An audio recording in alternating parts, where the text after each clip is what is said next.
NDA സ്ഥാനാർത്ഥി K സുരേന്ദ്രന്റെ നാമനിർദ്ദേശ പത്രികാ സമർപ്പണത്തിന് സ്മൃതി ഇറാനി വയനാട്ടിലെത്തും. ഏപ്രിൽ 4-ന് രാവിലെ 10 മണിക്കാണ് നാമനിർദ്ദേശ പത്രിക സമർപ്പിക്കുക. വിവരങ്ങളുമായി അർജുൻ ചേരുകയാണ്. അർജുൻ, അടുത്ത മാസം 4-ാം തീയതിയാണ് കെ സുരേന്ദ്രൻ നാമനിർദ്ദേശ പത്രിക സമർപ്പിക്കുക. സ്മൃതി ഇറാനി ആ പത്രികാ സമർപ്പണ ചടങ്ങിൽ എത്തുമെന്നാണ് മനസ്സിലാക്കാൻ കഴിയുന്നത്.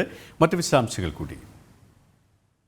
തീർച്ചയായും സുരേഷ്, 4-ാം തീയതി ആയിരിക്കും സ്മൃതി ഇറാനി സുരേന്ദ്രനൊപ്പം ഈ പത്രികാ സമർപ്പണത്തിനായി എത്തുക. വലിയ രീതിയിലുള്ള ആഘോഷ പരിപാടികൾക്കാണ് അന്ന് പ്രവർത്തകർ ഒപ്പുകൂട്ടുന്നത്. മാത്രമല്ല, വലിയ രീതിയിലുള്ള ഒരു സ്വീകരണം ഒരുക്കുവാനും ഒരു വാഹന റാലി തന്നെ ഒരുക്കുവാനും ഉള്ള ഒരു തീരുമാനം എടുത്തിട്ടുണ്ടെന്നാണ് നമുക്ക് മനസ്സിലാക്കാൻ കഴിയുന്നത്. മാത്രമല്ല, 3-ാം തീയതി രാഹുൽ ഗാന്ധിയും അതുപോലെ തന്നെ ആനി രാജയും പത്രിക സമർപ്പിക്കുന്നുണ്ട്. രാഹുൽ ഗാന്ധിക്കൊപ്പം പ്രിയങ്ക ഗാന്ധി എത്തുമെന്നാണ് നമുക്ക് മനസ്സിലാക്കാൻ കഴിയുന്നത്. ഉറപ്പിക്കാനായിട്ടില്ല എങ്കിൽ കൂടിയും അത്തരത്തിലുള്ള ഒരു സൂചനയാണ് നമുക്ക് ലഭിക്കുന്നത്. ഇതിനെ തന്നെ വയനാട് മണ്ഡലത്തിൽ വലിയ ഒരു മത്സരമാണ് നമുക്ക് കാണുവാൻ സാധിക്കുക. അതായത് പ്രധാനപ്പെട്ട 3 പേരാണ് വയനാട്ടിൽ മത്സരിക്കുന്നത്.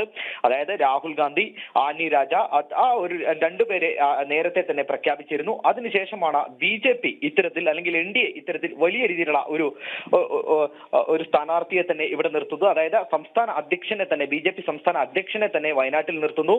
അതിലൂടെ തന്നെ ശക്തമായിട്ടുള്ള ഒരു എതിരാളി അത് 2 പേർക്കും എതിരാളിയെ നിർത്തുവാനുള്ള ഒരു സാഹചര്യമാണ് BJP വയനാട്ടിൽ ഒരുക്കിയിരിക്കുന്നത്. എന്നിട്ട് തന്നെ വയനാട്ടിൽ ഇപ്പോൾ പ്രചാരണ ചൂട് കൂടി വരികയാണ്.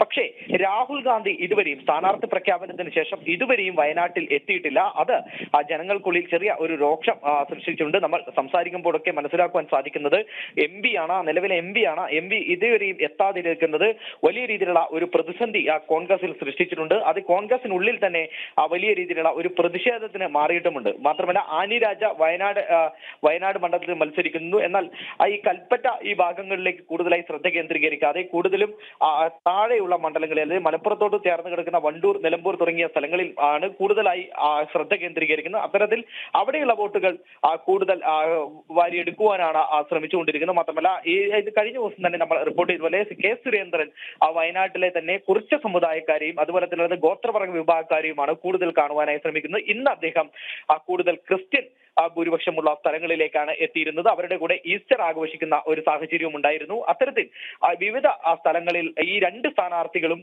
പര്യടനം നടത്തുമ്പോഴും രാഹുൽ ഗാന്ധി ഇതുവരെയും ഇങ്ങോട്ട് എത്തിയിട്ടില്ല എന്നുള്ളതാണ് ഏറ്റവും ശ്രദ്ധേയമായിട്ടുള്ള ഒരു കാര്യം. അതായത് ഈ ഒരു സ്ഥാനാർത്ഥി പ്രഖ്യാപനം കഴിഞ്ഞിട്ടും ഇത്ര നാളായി എത്തിയിട്ടില്ല. നമ്മൾ നേരത്തെ സൂചിപ്പിച്ചതുപോലെ തന്നെ കഴിഞ്ഞ MP ആയിരിക്കുമ്പോൾ തന്നെ അദ്ദേഹം വന്നിരുന്നത് 9 തവണയാണ്. ആകെ വന്നിരുന്നത് 9 തവണയാണ്. അതിൽ കൂടുതൽ തവണ വരണമെന്നുള്ള ഒരു ആഗ്രഹം വയനാട്ടുകാർക്ക് ഉണ്ടായിരുന്നെങ്കിലും പക്ഷെ ഇതുവരെ സാധിച്ചിട്ടില്ല. ഇത്തവണ തെരഞ്ഞെടുപ്പിൽ BJP ആയുധമാക്കുക ഇത്തരത്തിലുള്ള ഒരു കാര്യം തന്നെയാണ്. അതായത് 9 തവണ മാത്രമാണ് രാഹുൽ ഗാന്ധി ഇവിടെ എത്തിയത്. അതുപോലെ തന്നെ ആരോഗ്യ മേഖല, അത്തരത്തിലുള്ള പ്രശ്നങ്ങളുണ്ട്. ആ ഒരു കാര്യങ്ങൾ ചൂണ്ടിക്കാട്ടിയായിരിക്കും BJP പ്രചരണത്തിനിറങ്ങുക. അർജുൻ PS ആണ് വയനാട്ടിൽ നിന്ന് വിവരങ്ങൾ നൽകിയത്.